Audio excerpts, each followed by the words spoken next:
Good morning. In last lecture, we were studied the mechanism of breech presentation. So now we'll study about the management. How will we manage a case of breech delivery?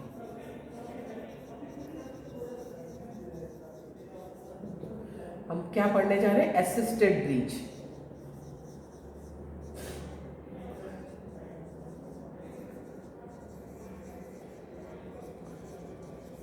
Assisted breach delivery कैसे करवाना है, हम ये पढ़ने जा रहे हैं। तो इसमें हमने कुछ पॉइंट्स आपसे कल डिस्कस कर लिया था कि इसमें क्या क्या डिफरेंसेस है। You need an assistant, always हमें एक असिस्टेंट की ज़रूरत है। असिस्टेंट का काम क्या है? वो जो यूट्रस को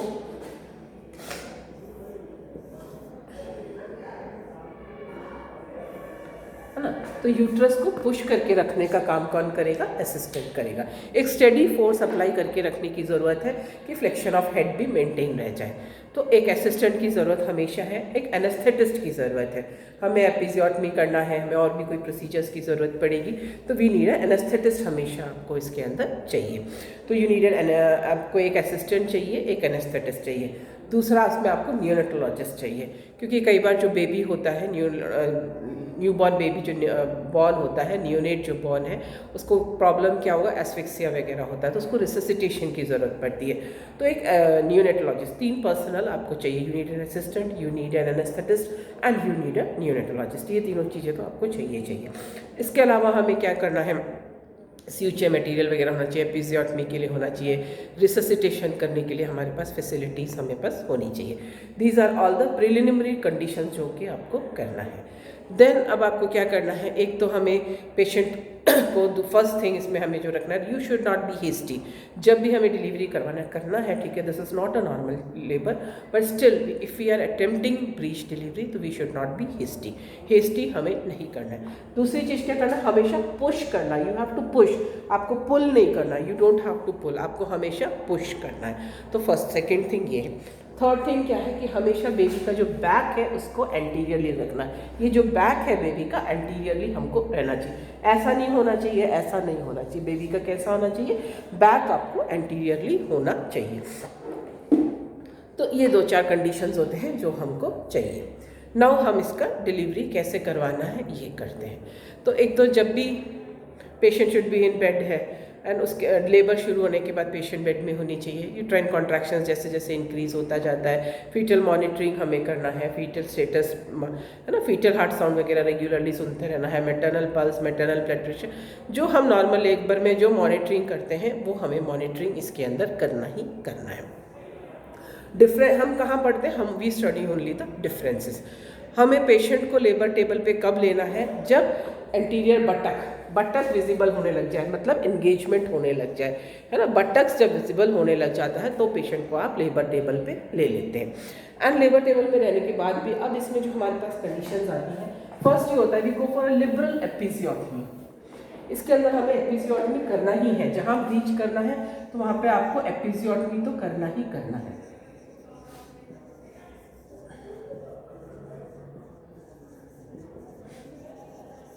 ठीक है, we have to go for a liberal episiotomy. Liberal episiotomy करने का मतलब क्यों एपिजियोटमी करना है? कि आपको कहीं फोर्सेप्स डालना पड़ा, आपको कोई इंस्ट्रूमेंटेशन करना पड़ा तो आपको इजी हो जाएगा। दूसरा, बर्थ कनाल स्ट्रेटन हो जाएगा। तो एपिजियोटमी तो हमें करना ही करना है। एपिजियोटमी हम कब करेंगे? जब पेरिनियम कैसा होता है? थिन होता है, बल्जिंग और पेरिनियम होने लगता है, उस वक्त जैसे नॉर्मल लेबर में होता है उसी तरह हम इसके अंदर एपिजियोटमी करेंगे। अब ब्रीच का जब आता है तो फर्स्ट थिंग क्या होता है? ब्रीच के अंदर बोलते हैं हम सिर्फ वॉच करते हैं, नो टच पॉलिसी है। आपको पेशेंट को नहीं टच करना है। कब तक टच नहीं करना है? जब तक कि जो बेबी का यहाँ तक का पोर्शन है ना, बटक्स की डिलीवरी अपने आप हो जानी चाहिए, और वेस्ट तक का, यहाँ तक का बेबी जब तक अपने आप बॉर्न नहीं होता, बाहर नहीं आता है, तब तक आपका नो टच पॉलिसी है। देखिए पैर कैसे होते हैं? फ्लेक्शन में। फ्लेक्स ब्रीच है तो कैसा होता है? फ्लेक्शन में होता है। तो ये बटक दिखा एंटीरियर शोल्डर के नीचे, सिम्फाइसिस प्यूबिस के नीचे, नेक्स्ट कॉन्ट्रैक्शन में एक शोल्डर निकल जाएगा, नेक्स्ट एक बटक निकल जाएगा, दूसरा बटक निकल जाएगा। तो फिर यहाँ पे हमेशा स्मूथ है तो बेबी, यहाँ तक का बेबी जो है वो आराम से स्लिप डाउन करके बाहर आ जाएगा। तो ब्रीच मैनेजमेंट में डिलीवरी के अंदर you have a no touch policy. कब तक नो टच पॉलिसी है? एंटीरियर बटक की डिलीवरी हो जानी चाहिए, पोस्टीरियर बटक्स की डिलीवरी हो जानी चाहिए, और अगर फ्लेक्स ब्रीच था, फ्लेक्स ब्रीच मतलब इसके पैर ऐसे मुड़े हुए थे, तो जैसे ही बटक्स बाहर निकलेंगे, वेस्ट तक का बेबी बाहर आएगा, तो ये पैर इसके अपने आप बाहर आ जाएंगे। तो यहाँ तक आपका नो टच पॉलिसी है। अब आपको क्या करना है, फर्स्ट थिंग आपको देखना है, अगर फ्लेक्स ब्रीच था तो इसके पैर बाहर आ गए, मगर मान लीजिए अगर ब्रीच विद एक्सटेंडेड लेग्स था, ऐसे वाला ब्रीच था, है ना, ये वाला पैर इसके कैसे है, एक्सटेंडेड पैर ऐसे है, तो ये पैर बाहर नहीं आएगा, यहाँ तक वेस्ट तक बाहर आने से पैर बाहर नहीं आएगा। आपको क्या करना है, you have to introduce a finger और पॉप्लिटियल फोसा पे प्रेशर अप्लाई करना है। पॉप्लिटियल फोसा पे प्रेशर अप्लाई करते ही क्या होगा, ये पैर बेंड होएगा और पैर बाहर इसका आ जाएगा। तो अगर लेग्स एक्सटेंडेड थे तो ग्लाउड फिंगर्स इंट्रोड्यूस करो, पॉप्लिटियल फोसा पे बेबी के प्रेशर करो, तो लेग्स जो है वो फ्लेक्स होके बाहर निकल जाएंगे। ये आपने कभी कंडीशंस देखा, हम छोटे छोटे बच्चे होते हैं, कई बार बच्चे खेलते हैं, कैसे खेलते हैं, खड़े होते हैं, तो किसी के पीछे से घुटने पे आप मार देते हो, यूँ पैर लगा देते हो, तो क्या होता है, वो गिरने लगता है। क्यों गिरने लगता है, उसका पैर फ्लेक्स होता है। सेम थिंग हम यहाँ करें, हम क्या करें, पॉप्लिटियल फोसा पे प्रेशर लगाएंगे तो ये पैर इसका मुड़ के आ जाएगा। तो अगर फ्लेक्स ब्रीच था तो वैसे ही अपने आप पूरा बाहर आ गया, अगर फ्लेक्स ब्रीच नहीं था, ब्रीच विद एक्सटेंडेड लेग्स थे, तो वो अपने आप इस तरह से आपने पॉप्लिटियल फोसा पे प्रेशर अप्लाई किया, हो गया, दूसरे पॉप्लिटियल फोसा पे किया, ये पैर भी बाहर आ गया, तो पूरा बेबी, यहाँ तक का जो बेबी है ये बाहर आ जाता है। एक चीज़ ये हो गया। अब सेकेंड थिंग, आपको जो एम्बिलिकल कॉर्ड है उसको एक साइड में कर देना चाहिए। जैसे हम एम्बिलिकल कॉर्ड को पकड़ते हैं, उसमें पल्सेशंस फील करते हैं, उसको एक साइड में करके छोड़ देना चाहिए, नहीं तो जैसे हेड आएगा तो वो कंप्रेस हो जाएगा। तो ये चीज़ करा। सेकेंड, ये आप एक तो आपने ये करा, लेग्स को, अगर लेग्स एक्सटेंडेड थे तो आपने पॉप्लिटियल फोसा पे प्रेशर अप्लाई करके लेग्स को बाहर निकाला, फिर आपने अम्बिलिकल कॉर्ड को एक साइड में आपने शिफ्ट कर दिया है। तीसरा, अगर बैक इसका रोटेशन होता है, वापस रेस्टिट्यूशन वगैरह मूवमेंट्स होते हैं, अगर बैक शिफ्ट हो गया है, एंटीरियरली नहीं है, तो बैक को वापस आपको एंटीरियरली ही रखना है। तो ये तीन चीज़ें, प्रोसीजर्स आपको करना है। अब क्या है, हाथ भी ऐसे है ना, फ्लेक्स्ड हाथ अंदर है इसका। अब यूट्राइन कॉन्ट्रैक्शंस होंगे। अब नेक्स्ट अपने आप बेबी बाहर आता जाएगा। अब आपका नेक्स्ट स्टेप करना है कब, अब आपको जब ये एक्जिला विजिबल हो जाता है, ये जो हमारा एक्जिला है बेबी का, एक्जिला जब आपको विजिबल हो जाए, हाथ कैसे है, हाथ फ्लेक्स्ड है, हैंड्स कैसे हैं, ऐसे हैं, तो जब एक्जिला आपको विजिबल हो जाए तो दो फिंगर्स डालो इस हाथ के, इसमें एल्बो के अंदर, और इस जॉइंट को थोड़ा सा नीचे, शोल्डर जॉइंट को थोड़ा सा डाउनवर्ड्स प्रेस करने से एक शोल्डर निकल जाएगा। उसी तरह से दूसरे इसमें एल्बो में जब दूसरा एक्जिला विजिबल हो गया तो उसके एल्बो में हाथ डालो, उसको थोड़ा सा आप नीचे प्रेशर करेंगे तो आराम से वो शोल्डर भी निकल जाएगा। तो आपका फर्स्ट तो क्या था, जब तक बटक्स की डिलीवरी नहीं होती है नो टच पॉलिसी है। बटक्स बाहर आ जाते हैं तो अगर फ्लेक्स ब्रीच है तो उसका पैर बाहर आ गया, और अगर ब्रीच विद एक्सटेंडेड लेग्स था तो आपने पॉप्लिटियल फोसा पे प्रेशर अप्लाई किया, पॉप्लिटियल फोसा पे प्रेशर अप्लाई करने से लेग्स इसके बाहर आ जाएंगे। तो जो वेस्ट तक का बेबी है वो स्लिप डाउन करके बाहर आ जाता है। तो आपको क्या करना है, अम्बिलिकल कॉर्ड को एक साइड में कर देना है। दूसरा, अगर बैक टिल्ट हो गया है तो बैक को वापस अपने को एंटीरियरली शिफ्ट करना है। फिर आपका अगेन वेट एंड वॉच है, पूरा क्या होएगा, जब तक का आप शोल्डर्स की नेक्स्ट स्टेप कौन सा है, शोल्डर्स की डिलीवरी होनी है। तो शोल्डर्स की डिलीवरी के लिए आपको क्या वेट करना, आपको एक्जिला विजिबल होना चाहिए। एक्जिला कौन सा, ये वाला एक्जिला फीटस का विजिबल होना चाहिए। जब ये वाला, अब क्या होगा, मूवमेंट, नेक्स्ट मूवमेंट अपन ने बोला था, फर्स्ट एंगेजमेंट कहाँ पे होता है, बटक्स में होता है। सेकेंड एंगेजमेंट कहाँ पे होता है, शोल्डर्स पे होता है, बेस एक्रोमियन डायमीटर में होता है। तो डायमीटर होगा एक शोल्डर सिम्फाइसिस प्यूबिस के नीचे आ जाएगा। जब ये शोल्डर सिम्फाइसिस प्यूबिस के नीचे आ गया, आपको एक्जिला विजिबल होने लग गया, तो ये बेबी का जो एल्बो है उसमें एक फिंगर डालो और उसको थोड़ा सा डाउनवर्ड टिल्ट करेंगे तो एक शोल्डर निकल जाएगा। उसी तरह से आप उसका दूसरा शोल्डर भी निकाल सकते हैं। तो अब बेबी किससे खाएंगे, पूरा बेबी बाहर है, सिर्फ हेड जो है वो अंदर है, ओनली हेड इज इनसाइड। ये वाला पोजीशन, इस तरह का पोजीशन जो आ जाता है। तो यहाँ तक का ये हमने पढ़ लिया है। अब नेक्स्ट क्या करना है आपको, डिलीवरी ऑफ द हेड है।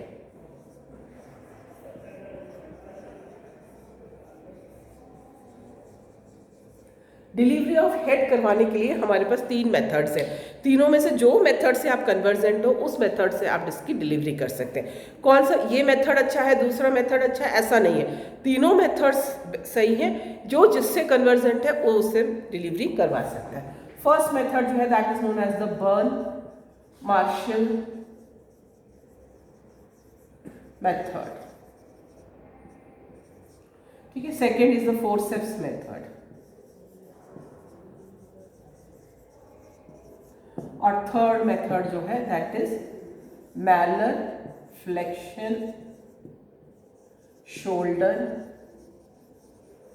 ट्रैक्शन।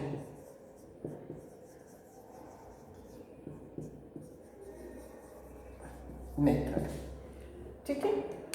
तो ये 3 मेथड्स हैं हमारे पास। डिलीवरी ऑफ द हेड जब भी आपको करवाना है तो you have 3 methods. One is the burn Marshall method, second is the forceps method, third is the malar flexion shoulder traction method है। अब आपको आता है, अब जैसे बेबी है, देखो मैं आपको इस तरह से बता रही, बेबी इस तरह से लटका हुआ है। तो अब फर्स्ट मेथड पे हम जा रहे हैं, that is the burn Marshall method. Burn Marshall method में क्या करना है, असिस्टेंट को क्या करना है, वो फंडस में बेबी के मदर के फंडस पे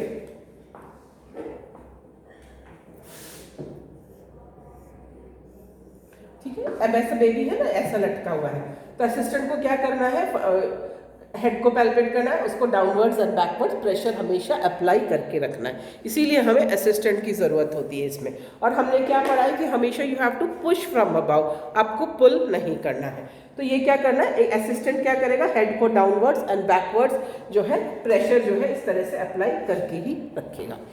अब जो डॉक्टर है जो डिलीवरी करवा रहा है उसको क्या करना है, ये जो बेबी के दोनों फुट है उसको होल्ड करना है। ग्लव्ड फिंगर्स होने चाहिए, ग्लव्ड हैंड होना चाहिए, और एक स्टीराइल टॉवल हमारे हाथ में होना चाहिए, क्योंकि ग्लव्ड फिंगर्स क्या होते हैं, कई बार स्लिप होता है, तो स्टीराइल टॉवल आपके हाथ में होना चाहिए। एक फिंगर दोनों बेबी के फुट के बीच में आपका एक फिंगर यहाँ पे प्लेस होना चाहिए, ऐसे नहीं पकड़ना, एक फिंगर हमको बीच में होना चाहिए। एक फिंगर बीच में होने से हम अननेसेसरी फोर्स यहाँ पे नहीं लगाएंगे। तो इसको आपने इस तरह से पकड़ लिया, और आपका लेफ्ट हैंड कहाँ पे होगा, पेरिनियम पे होगा। वुमन के पेरिनियम पे आपने लेफ्ट हैंड, इसको आपने वुमन के पेरिनियम पे रखा है। आपने इस तरह से इसका पैर होल्ड किया, और एक सिंगल मूवमेंट होना चाहिए। सिंगल मूवमेंट कैसा होना चाहिए, टुवर्ड्स मदर्स अम्बिलिकस, इस तरह से। तो इस तरह से करेंगे तो ये लेफ्ट हैंड से मेरे लेफ्ट हैंड से धीरे धीरे बेबी का हेड जो है बाहर आएगा। देखो हमने क्या किया है, बेबी ऐसा लटका हुआ है, असिस्टेंट तो ऊपर से प्रेशर अप्लाई कर रहा है, मैंने हाथ कहाँ रखा है, लेफ्ट हैंड कहाँ रखा है, पेरिनियम पे। राइट हैंड से क्या किया, बेबी का फुट होल्ड किया है। कैसे होल्ड किया है, ग्लव्ड फिंगर्स होने चाहिए, स्टेराइल टॉवल होना चाहिए, और एक फिंगर दोनों लेग्स के बीच में अपने को रखना है। तो इसको पकड़ा है, एंड एक सिंगल आर्क, एक रोटेशन मूवमेंट होता है। कैसे होता है, बेबी का लेग आपको कहाँ स्विंग करना है, टुवर्ड्स मदर्स अम्बिलिकस। तो ये वाला एक मूवमेंट हमारा होता है, that is known as the burn Marshall method. ठीक है, this is the burn Marshall method. अब सेकेंड मेथड कौन सा है, that is the forceps method. Forceps method में क्या है, हेड सफिशिएंटली डाउन आ गया है तो हमारे पास ऑब्स्टेटिकल फोर्सेप्स होते हैं। तो ऑब्स्टेटिकल फोर्सेप्स है तो अब मुझे क्या करना है, एक ब्लेड यहाँ डालना है, दूसरा ब्लेड यहाँ डालना है, बेबी का हेड को होल्ड करना है, उसको लॉक करना है, उसको डाउनवर्ड्स एंड बैकवर्ड्स उसको खींचना है। देखो कैसा है, ऐसा है, ठीक है। तो मैंने एक फोर्सेप्स का ब्लेड यहाँ से डाला, एक फोर्सेप्स का ब्लेड यहाँ से डाला, इस फोर्सेप्स को मैंने लॉक कर लिया, उसके बाद इसको डाउनवर्ड्स एंड बैकवर्ड्स इसको मुझे खींचना है। That second method is known as the forceps method. ठीक है, फर्स्ट मेथड हमने बर्न मार्शल मेथड करा, सेकेंड मेथड हमने फोर्सेप्स मेथड करा। अब तीसरा मेथड है हमारे पास डिलीवरी कंडक्ट करवाने का, which is known as the malar flexion shoulder traction method. जैसा जैसा बोला जा रहा है वैसा वैसा ही इसके अंदर होता है। क्या बोल रहे हैं, मैलर फ्लेक्शन। तो ये लेफ्ट हैंड के जो 2 फिंगर्स होते हैं, मैलर बोन कौन सा, ये वाला है ना। तो यहाँ पे इस तरह से हमने 2 फिंगर्स प्लेस किया, और इस पे अपन फिंगर्स प्रेस करके मैं क्या कर रही हूँ, मैं ट्रैक्शन, हेड को इसको नीचे लाने की कोशिश कर रही हूँ, हेड को फ्लेक्स करने की कोशिश कर रही हूँ। तो मैलर बोन्स पे हम क्या कर रहे हैं, फ्लेक्शन। मैंने यहाँ पे फिंगर्स प्लेस किया और मैं क्या कर रही हूँ, इसको दबा रही हूँ। दबाने से क्या होगा, इसका फ्लेक्शन होगा। मैं ऐसे दबाऊंगी तो क्या होगा, मेरा फ्लेक्शन होगा। तो ये फ्लेक्शन, मैलर से हमें फ्लेक्शन करना है, और शोल्डर से हम क्या करेंगे, ट्रैक्शन। शोल्डर से ऐसा करके हम इसको निकाल रहे हैं। तो इसमें आपको क्या करना होता है, बेबी ऐसा लटका हुआ है, सिर्फ हेड अंदर है, पूरा का पूरा बेबी बाहर है। तो आपका जो लेफ्ट हैंड है, लेफ्ट हैंड में आपको बेबी को पूरे मेरे को लेफ्ट हैंड में अपने को बेबी को इसको ले लेना चाहिए, और लेकर क्या करना चाहिए, ये मेरे 2 हाथ जो है इसके मैलर बोन्स पे हैं। तो इसको इस तरह से मैंने ऐसा इस पूरे हाथ पे मैंने इस बेबी को ले लिया। असिस्टेंट यहाँ से प्रेशर अप्लाई करके ही रख रहा है, और मेरे राइट हैंड कहाँ पे होना चाहिए, शोल्डर पे, है ना, यहाँ पे। इस तरह से। तो इस हाथ से मैं दबा रही हूँ, इस हाथ से मैं खींच रही हूँ, तो इस तरह से हमने बेबी को निकाल दिया है। So that is known as the malar flexion shoulder traction method. तो डिलीवरी ऑफ हेड करवाने का हमारे पास 3 मेथड्स होते हैं। One is known as the burn Marshall method, second is known as the forceps method, third is known as the malar flexion shoulder traction method. ये इसको हम मॉडिफाइड मेथड भी बोलते हैं। जैसे मैंने बोला था 2 फिंगर्स ऐसा रखते हैं। जो पहले वाला जो मेथड था उसमें हम बेबी के माउथ के अंदर रख के पैलेट को नीचे प्रेस करते थे। तो उसमें क्या होता है, बेबी कई बार अमनियोटिक फ्लूइड वगैरह स्वेलो कर लेता है, एस्फिक्सिया के चांसेस ज़्यादा होते हैं। तो इसको हमने आजकल मॉडिफाई कर दिया, यहाँ पे मैलर बोन्स पे बेबी के फिंगर्स प्लेस करते हैं। This is known as the malar flexion shoulder traction method. तो अगर एक जल्दी से मैं इसको थोड़ा सा समअप करने की कोशिश करूँगी तो हम कैसे करेंगे कि नॉर्मल डिलीवरी है, जैसा नॉर्मल डिलीवरी में हम चलते हैं नॉर्मल बटेक्स प्रेजेंटेशन में, वैसा ही हम चलते हैं इसमें। कब लेबर जो जो चाहिए प्री कंडीशंस तो हमने पहले डिस्कस कर लिया है। हम पेशेंट को कब लेते हैं, जब हमें एंटीरियर बटक्स विजिबल होता है तब हम पेशेंट को लेबर टेबल पे ले लेते हैं। उसके बाद जब तक बटक्स की डिलीवरी नहीं होती है, नो टच पॉलिसी है, बटक्स अपने आप बाहर निकलते हैं, कॉन्ट्रैक्शन होता है, एक बटक निकलेगा, दूसरा बटक निकलेगा, वेस्ट तक का बेबी बाहर आ जाएगा। अगर फ्लेक्स ब्रीच था तो उसके पैर भी बाहर आ जाते हैं। फ्लेक्स ब्रीच नहीं था तो इसके लेग्स एक्सटेंडेड थे, तो इसके पॉप्लिटल फोसा पे 2 फिंगर्स इंट्रोड्यूस करो, पॉप्लिटल फोसा पे आपने प्रेशर अप्लाई किया तो एक लेग आ जाएगा, दूसरा लेग को भी उसी तरह से हम निकाल देते हैं। अम्बिलिकल कॉर्ड को हम एक साइड में कर कर उसको छोड़ देते हैं। और अगर बैक टिल्ट हो जाता है तो बैक को हमें हमेशा एंटीरियरली ही रखना है। तो ये चीज़ें आपने कर दिया, फिर आप वेट करते हैं, ये वेस्ट तक का डिलीवरी हो गया। फिर क्या होगा, अगेन अंदर मैकेनिज्म ऑफ लेबर अपने आप चल ही रहा है। एंटीरियर शोल्डर जो है वो सिम्फाइसिस प्यूबिस के नीचे आ जाएगा। जब एंटीरियर शोल्डर सिम्फाइसिस प्यूबिस के नीचे आ गया, आपको एक्जिला विजिबल होने लग गया, तो आप उसके एल्बो में 2 फिंगर डाल के उसको डाउनवर्ड मूवमेंट करके हम एक शोल्डर बाहर आ जाएगा। सेम थिंग, ये वाला स्कैपुला विजिबल हो गया तो मैंने यहाँ पे इसको डाल के निकाल दी। इसका एक और चीज़ है, हैंड्स फ्लेक्स्ड होने चाहिए तभी आप मूवमेंट कर रहे हैं। तो फीटस का हैंड फ्लेक्स्ड है या नहीं है, एक तरीका होता है। देखो अगर मेरे हाथ ऐसे हैं तो मेरा ये कैसा है, एक्जिला ये बिल्कुल स्ट्रेट है, ठीक है, ये चीज़। तो बेबी के हैंड्स जब ऐसे फ्लेक्स्ड होंगे तो ये स्ट्रेट होगा। अब मैंने हाथ एक्सटेंड करा तो क्या होगा, ये ऊपर उठ रहा है। तो this is known as the winging of the scapula.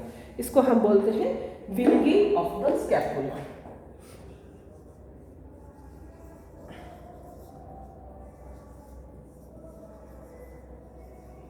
ठीक है, अगर विंगिंग ऑफ द स्कैपुला हम कर होता है इसका मतलब हैंड एक्सटेंड हो चुका है।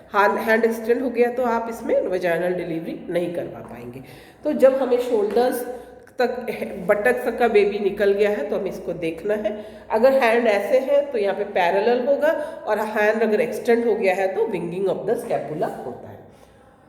ठीक है, शोल्डर्स तक आ गया तो आपने एक्जिला में फिंगर्स डाल के इसको अपने निकाल दिया। तो लास्ट नेक्स्ट स्टेप क्या रह गया, अब बेबी का क्या है अंदर, सिर्फ बेबी का हेड अंदर है, बाकी पूरा बेबी बाहर है। इसका हम नेक्स्ट जो है इसको हम ये भी बोलते हैं delivery of the after coming head. After coming head मतलब जो बाद में हेड आ रहा है। तो कई बार लेबर इसमें जो क्वेश्चन आता है, कई बार फुल मैनेजमेंट आता है, कई बार सिर्फ delivery of the after coming head आता है। सिर्फ delivery of the after coming head आ रहा है तो आपको सिर्फ उतना ही लिखना है। अब डिलीवरी ऑफ द हेड करवाने के लिए या आफ्टर कमिंग हेड करवाने के लिए you have 3 methods, Burns Marshall method, forceps method, malar flexion shoulder traction method. Burn Marshall method में क्या असिस्टेंट तो यहाँ से प्रेशर अप्लाई करके ही रखेंगे।